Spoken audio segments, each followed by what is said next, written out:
ازيكم يا شباب، عاملين ايه؟ فتوح رايح الاهلي. قبل ما تجري بس وتروح تتاكد من الخبر، هو فتوح بالطريقه اللي انت بتتعامل بيها معاه هيروح الاهلي.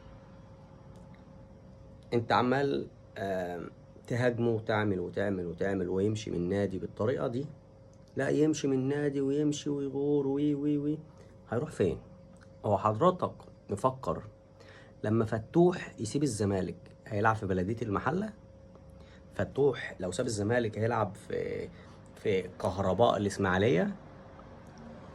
كلا هيلعب في الأهلي، هيلعب في بيراميدز، هيلعب في فريق منافس، هيلعب في فريق منافس. جميل. يعني هو لما انت تفضل لا يمشي ومش يا كابتن. وبعدين يعني انت مفكر ان لما يمشي بقى وباخلاقه دي وبتاع مش هيلعب في الاهلي؟ مش هيلعب ايه؟ اذا كانت الاهلي خد اللاعب اللي كان قبل، يعني فتوح عمره ما شتم الاهلي ولا جمهور الاهلي. تخيل بقى الاهلي خد لاعب هو اصلا شاتم الاهلي وشاتم اكبر رمز في الاهلي، شاتم جماهير الاهلي كل واحد اهلاوي. جميل. واما خدوه قال لك حالا بقى نضف وبقى ابننا. كان الاول قليل الادب، هو ابنكم كان بيشتمنا، دلوقتي بقى ابننا، بقى بيشتمكم انتوا. انت فاهمني كده؟ يعني هم ربوه.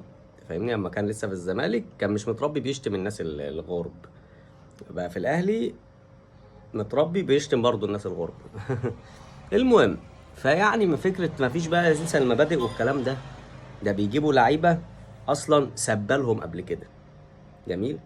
وما زال اللاعب بيطف على الجمهور، واللاعب بيعمل حركات مش كويسه، واللاعب كتير بيعمل حاجات فضائح لا اخلاقيه، ايه بيهننوا ويطبطبوا ليه؟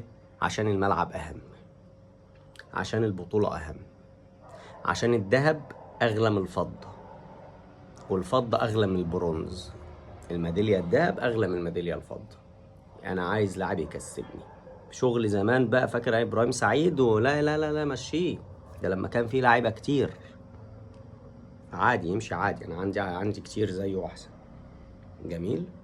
رغم ان ابراهيم سعيد ما كانش فيه حد احسن منه في مركزه. المهم، هو كان مركز ده هو كان مركز واحد، ده كان بيلعب في كذا مركز. المهم، فانت حالا انت شايف الفريق الخصم عمال يطبطب ويهنن ويدادي و و وال و واللا وامام عاشور بص راكب ومدلدل رجليه.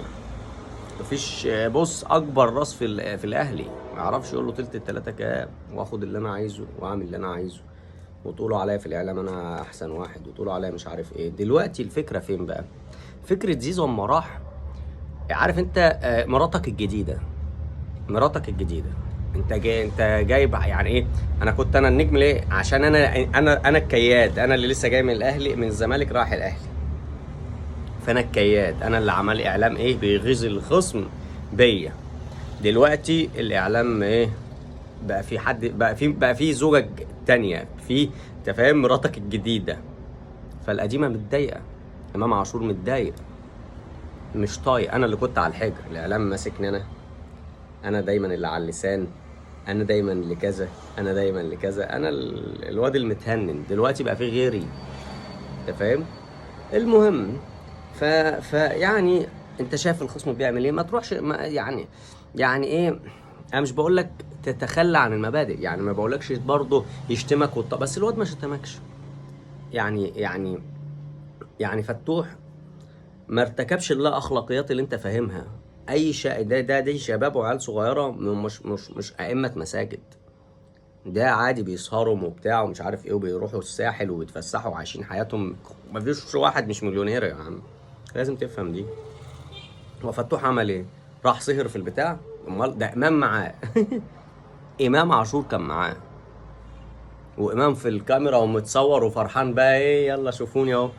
عادي ليه؟ عشان عارف ان الجمهور اللي وراه ولا حد هيقدر يقول له كلمه. ما ينفعش يقول له كلمه ليه؟ عشان انت ما تشمتش فيهم، تقول له مش قلنا لكم؟ شفتوا اديكوا سبتوا بعض، عارف انت اللي هو ايه، انتوا اتطلقتوا اهو. ما تشمتش، مش هينفع، مفيش انفصال خلاص. هم هيعصروا على نفسهم ليمونه والله لو اداهم بالجزمه هيقول لك ده هيبرروا وبتاع، يقول لك لا ما كانش يقصد يدينا احنا بالجزمه، ده وهو بيحدفها جت علينا بالغلط. ليه؟ عشان ما يشمتكش انت فيه. انت فاهم؟ فهما الاتنين في الحفله، امام عاشور هو بيتصور، هو اللي مصور بنفسه، وفتوح بيتدارى. ليه؟ عشان فتوح عارف ان وراه جمهور مش هيطبطب زي جمهور مش هيطبطب. هو مش راكب يعني اسمه ده راكب ومدلدل رجله، انما فتوح لا. انت فاهم؟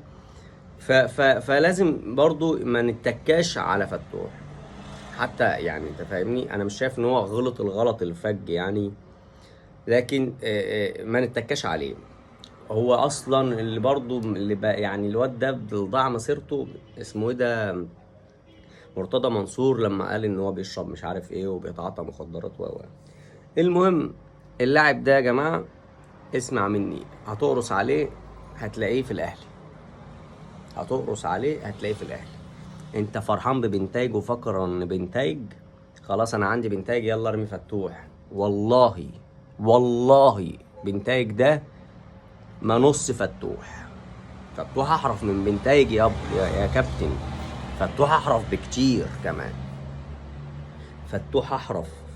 ثانيا بنتايج اجنبي، معدود عليك لاعب اجنبي، ممكن في اي وقت يسيبك ويمشي زي غيره كتير، بن شرقي وساسي وهعدلك للصبح. فتوح زملكاوي اصلا، زملكاوي.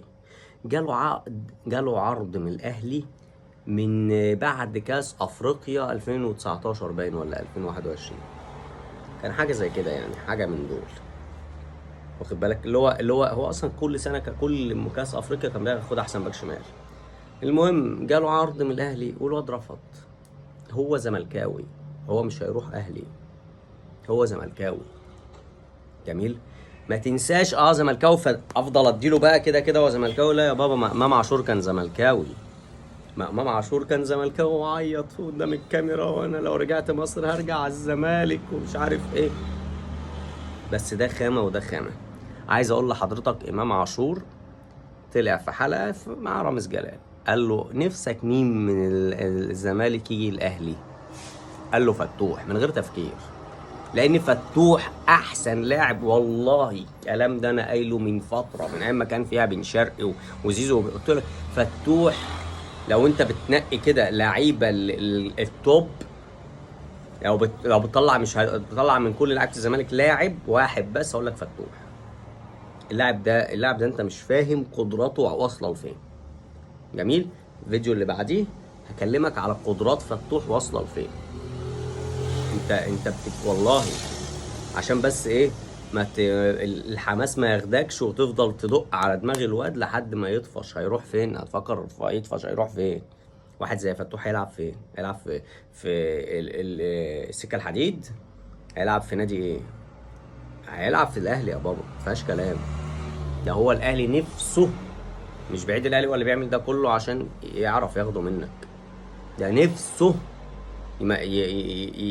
يجيب لاعب زي فتوح، ده نفسه في فتوح. ولو ما راحش اهلي هيروح بيراميدز. انت مفكر ايه؟ وشكرا.